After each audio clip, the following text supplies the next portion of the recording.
तो hello guys, welcome back to my channel. So दोस्तों, इस वीडियो में बात करने वाले हैं बैंक निफ्टी के एनालिसिस का। निफ्टी का वीडियो मैंने ऑलरेडी कल डाल दिया था, तो अब वो वीडियो भी देखना। तो बैंक निफ्टी और निफ्टी में एक बहुत ही आपको सीधा सीधा अगर आप वीकली चार्ट लगाओगे तो आपको एक फर्क दिखेगा। अगर बैंक निफ्टी देखोगे तो बहुत धीरे धीरे स्लोली स्टेडीली मार्केट ऊपर जाता जा रहा है बैंक निफ्टी में। लेकिन अगर निफ्टी की बात करोगे, आप निफ्टी का वीकली चार्ट अभी ऑल टाइम हाई को क्रॉस जरूर करा है इसने, लेकिन उसके अंदर दोबारा से आके क्लोज दे दिया। तो कहीं ना कहीं निफ्टी में सेलिंग की एंट्री है। साथ ही साथ अगर आप यहाँ देखोगे तो कोई रिट्रेसमेंट नहीं हुआ है वीकली चार्ट में। अगर आप देखो 5 वीक से लगातार ग्रीन कैंडल देखेंगे तो एक परफेक्ट सिनेरियो है कि यहाँ से शॉर्ट किया जा सकता है। लेकिन क्या हम ऐसे ही रैंडमली शॉर्ट कर सकते हैं? हमें उसके लिए कोई सेटअप चाहिए होगा। अब अगर आपको मैं बहुत ही सिंपल सेटअप बताऊं, अगर आपको शॉर्ट करना है तो आप शॉर्ट कहाँ करोगे? आपको जैसे पता है कि मैं बहुत ही आपको सिंपल सी एनालिसिस करके दिखाता हूँ। अगर आप शॉर्ट करने की सोचोगे तो आपको शॉर्ट कहाँ करना चाहिए? शॉर्ट आप करोगे कहाँ पे? शॉर्ट आप करोगे जब मार्केट में कोई भी प्रीवियस कैंडल का लो अभी तक नहीं ब्रेक हुआ था। जैसे ही मार्केट में इस ये वाली जो कैंडल है हमारी, ये जो हमारी जो अपनी टॉप पे कैंडल बनी है ऑल टाइम हाई के आसपास, तो हो सकता है ऑल टाइम हाई से यहाँ पे करेक्शन आए। कोई करेक्शन ड्यू है, कोई कहीं ना कहीं मार्केट लगातार ऊपर जाते जा रहा है वीकली चार्ट पे। अब यहाँ पे देखोगे तो इसका लो जब टूटेगा, इसका लो क्या है? 42,950 के आसपास का। तो जब 42,940 के नीचे हमें कोई 30 मिनट की क्लोजिंग मिलती है यहाँ पे इस तरह से, तब हम अपनी पोजीशन में एंटर कर सकते हैं ऊपर का स्टॉप लॉस लगा के। और हमें आराम से 1000 पॉइंट के आसपास मिल सकते हैं। ये जो हमारा ब्रेकआउट जोन था, अगर आप देखो, ये प्रीवियस ऑल टाइम हाई का जोन था। ये जो ब्रेकआउट जोन था, यहाँ तक आपके हमें टारगेट मिल सकता है 1000 पॉइंट के आसपास का।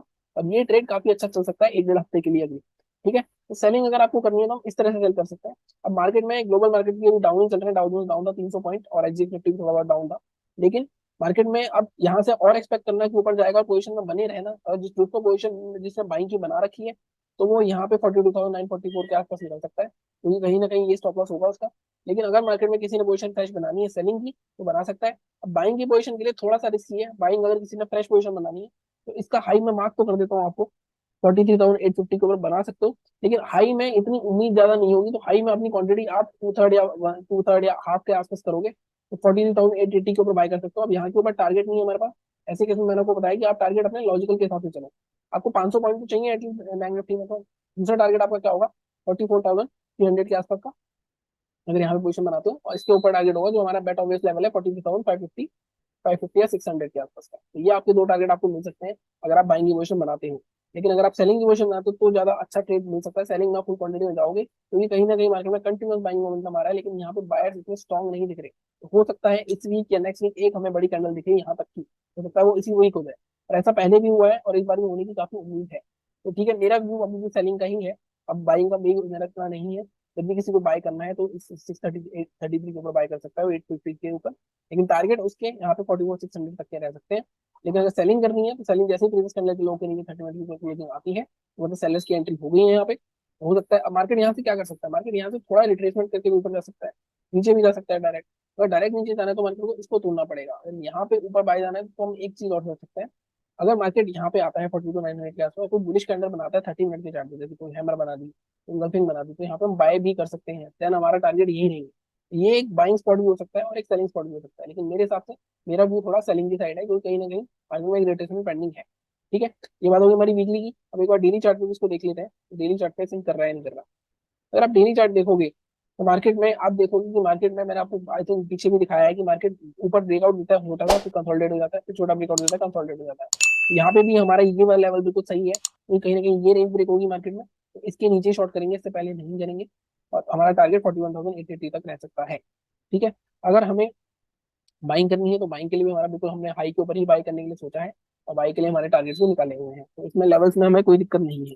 लेकिन अगर आप ध्यान से देखो मोमेंटम काफी स्लो हो रहा है। अगर आप देखो पीछे कैंडल्स के साइज देखो और आप कैंडल के साइज देखो, छोटे होते जा रहे हैं। मार्केट में प्री कोविड लेवल जैसी वॉलिटिलिटी अब होने लगी है, मतलब जो वॉलिटिलिटी हमें कोविड के बाद देखने को मिली थी वो थोड़ी सी कम होती नजर आ रही है। वो आपको प्रीमियम्स के मूवमेंट में पता चल रहा होगा और चार्ट के स्ट्रक्चर पे ही पता चल रहा होगा। तो थोड़ा थोड़ा मार्केट खिसकता जा रहा है, तो कहीं ना कहीं थोड़ी सी दिक्कत है मार्केट में। मार्केट में मोमेंटम नहीं मिल रहा है वो जिस तरह का मोमेंटम पहले मिलता था, तो लोगों को काफी दिक्कत आ रही है, काफी ऑप्शन बायर्स लॉस कर रहे हैं। ठीक है, अब आगे बात करते हैं, आगे हम इंट्राडे की बात करते हैं कि इंट्राडे में हम किस तरह से ट्रेड कर सकते हैं।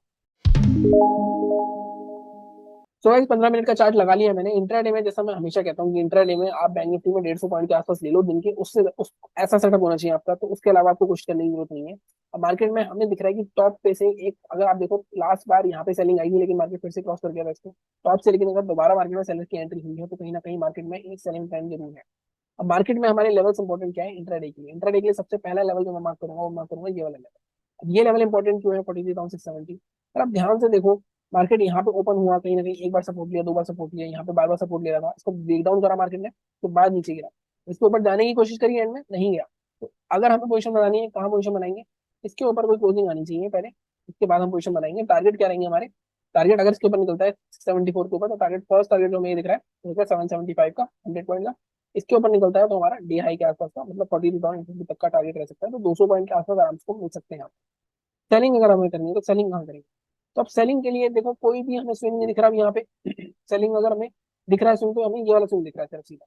अब मैं यहाँ पे देखता हूँ तो क्या पीछे स्विंग हो रहा है, काफी आपको लंबा बैठना पड़ेगा। अगर आप देखो, सेलिंग के लिए थोड़ा सा मैं इसको एडजस्ट करता हूँ, लेवल रहेगा हमारा ये, लेकिन सेलिंग के लिए लेवल काफी दूर आ रहा है। अगर किसी को सेलिंग करनी है तो उसके लिए बैठना पड़ेगा। अगर कोई मैं दूसरा लेवल निकालने की सोचूं, अगर मान लो मार्केट गैप अप ओपन हो जाता है, तो आपके लिए यही लेवल दोबारा, जिससे पहले सेलिंग आई थी, यही लेवल तो आपके लिए सेलिंग के लिए हो जाएगा, उसके इसमें आपका यहाँ तक का टारगेट रहेगा। लेकिन अगर मार्केट गैप डाउन ओपन होता है, तो आपके लिए अच्छा रहेगा, 337 के सेल कर सकते हो। टारगेट इसके इसमें क्या रहेंगे? टारगेट इसमें फर्स्ट रहेगा ये वाला जोन 161 तक का।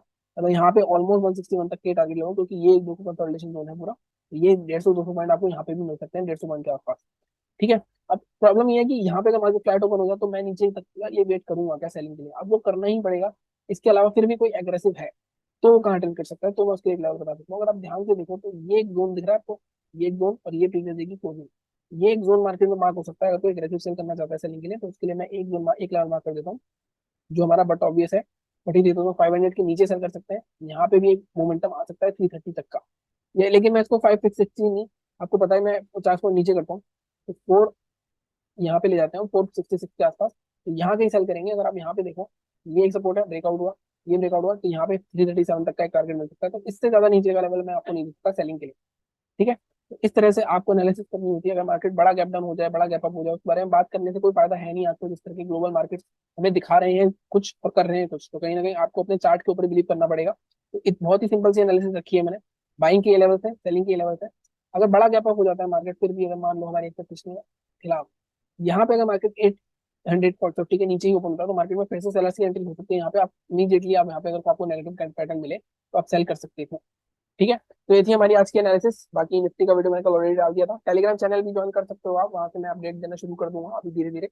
और मैं एक और नया चैनल बनाने की सोच रहा हूँ, वहाँ पे सिर्फ लाइव ट्रेडिंग की वीडियोस आएंगे, वो मैं आपको बताता हूँ जैसा भी होता है, क्योंकि कहीं ना कहीं मैं थोड़ा फ्री होने वाला हूँ अब।